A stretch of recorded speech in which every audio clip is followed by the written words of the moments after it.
cool Spidey outfit. Thanks. Where'd you get it? I made it.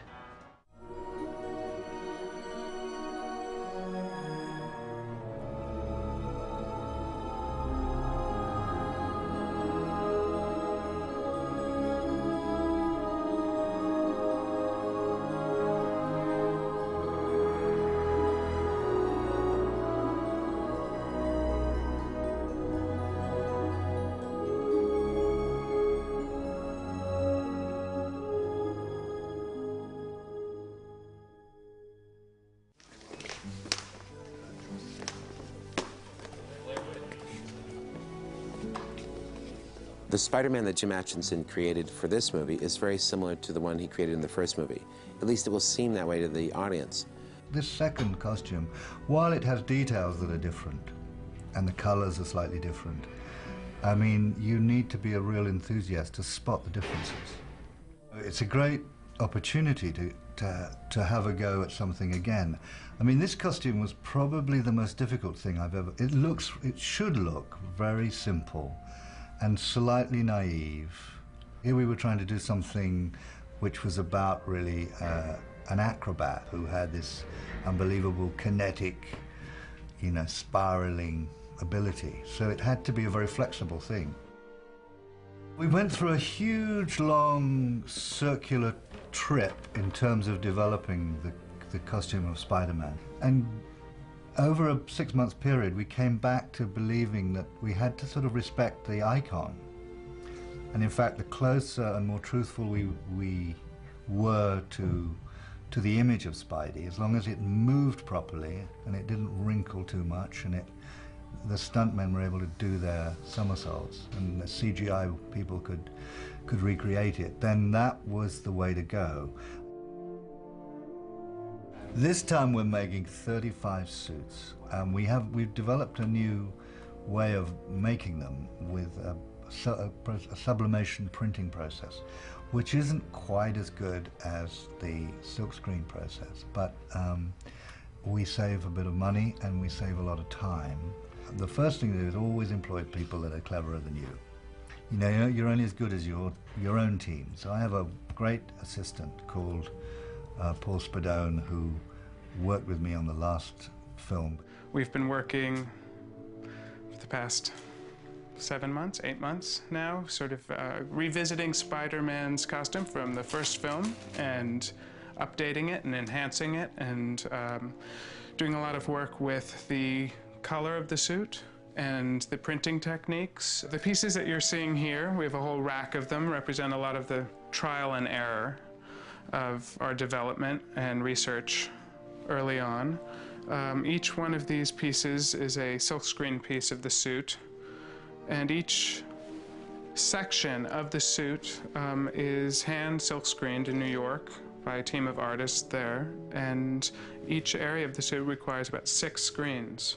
A lot of what we did this time around was try and bring a greater depth to the color and a richness to the color, and I think that you'll see that the reds this time around have a real boldness, as well as the blues.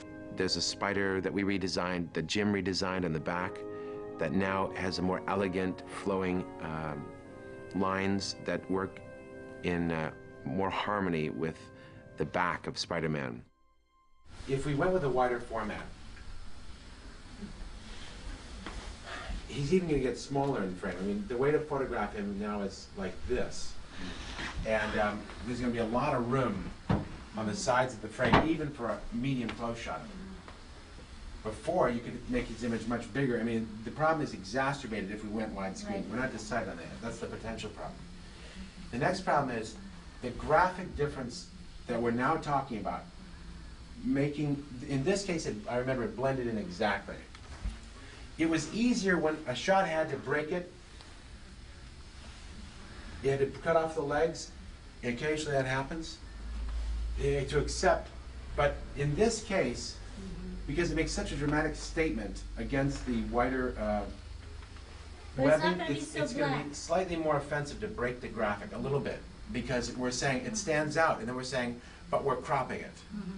So that's the second You factor. want to try something this size, that design? Well, we're just bringing a smaller one now. Let's just we're getting a reduce- smaller one slightly. Well, we'll see. Let's see if 80 works.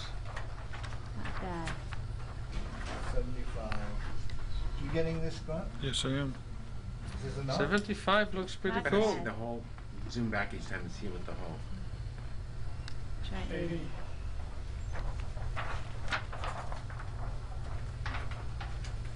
Not bad. show me his Sam, face? does that help your problem at all? Show me his Or face still with the it. same problem? That feels big enough Well, to me. I don't mind it a little bit smaller than the 100%. I will say That's that. 80. That's not That's bad. 80. This is the new Spider that we have on the front, which is a great new design. And on the back, both of them are in applied latex. This is one of the first designs that came to us here at the end of the R&D period. And from Jim's design, we produced molds which allowed us to produce a variety of urethane spiders in varying thicknesses. The favorite thickness turns out to be this scale, which is also the same scale as the surrounding webbing. The benefit of this is now that the spider is more integrated into the costume. Instead of it being a flat printed logo on the back of the costume, it's now raised and it's going to tie in a little bit better to the surrounding web. One step we've gone even better beyond this is, and again, it only exists in a mold stage right now, was to have a custom metal mold made. And we've taken the spider emblem, but we've added the bevel surface all the way around the edge. So in cross section, instead of it just being a rectangular raised piece, it's now got a bevel. It basically matches the same bevel, the same angle that's on the spider web, so it's all very congruent now. This is the web separate from the suit. And each piece of the suit comes to us or like this, and then it is glued by hand onto the fabric, laid flat, after which it is all sewn up and put together as a complete suit. The last time around, one of the big problems, challenges to figure out was what type of material to make this raised webbing out of.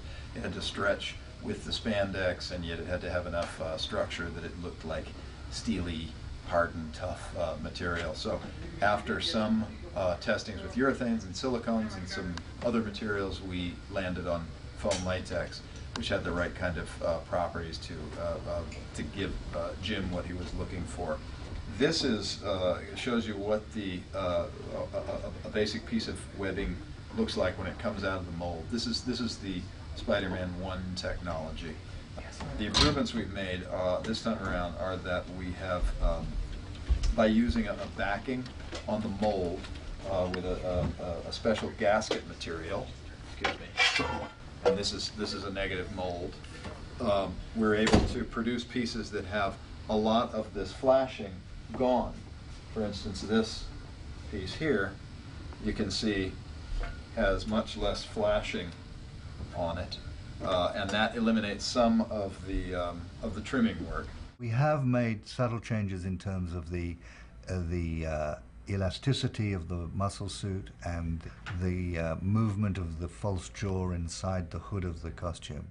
The improvements that we made, they're seemingly slight, but they're all more about performance, flexibility of the suit rather than the appearance. The biggest difference is that we've separated all of the muscles into separate units, as opposed to the muscle suit from the first movie, which had a lot of overlap of muscle material, which is just foam rubber, which bridged all of those muscle groups. Now, again, even though this is very flexible and supple, the improvement of doing it this way is that it allows more of this finely knitted material in between to give it more stretch. So conceivably, well, definitely, there's going to be more movement as the performer is inside the suit.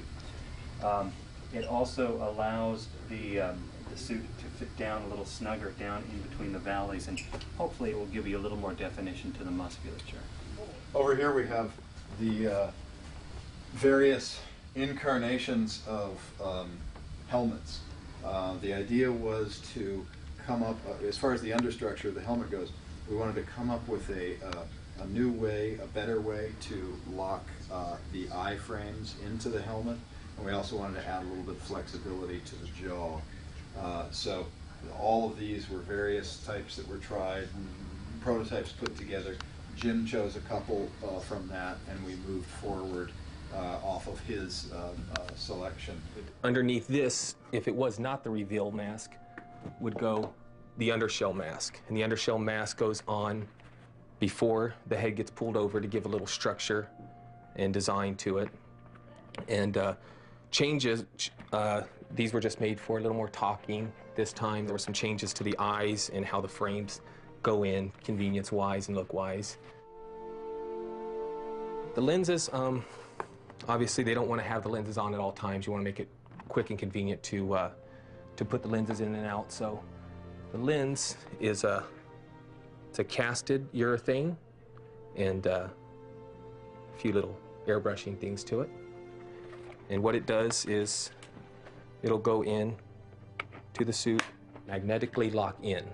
And obviously between that would be the fabric. Another change that was made to the suit this time around was the webbing on the glove, especially on the palm, which was not there on the first Spider-Man. It's drawn in a lot of different ways in the comics. Sometimes it's just a series of straight lines running across the hand, other times it's more of a grid, but what we chose to go with is this pattern, which comes down here and follows sort of the general natural shape of the hand. By the time we get the fabric in its printed form, to the time it's got all its bits inside and outside, it's 3 weeks.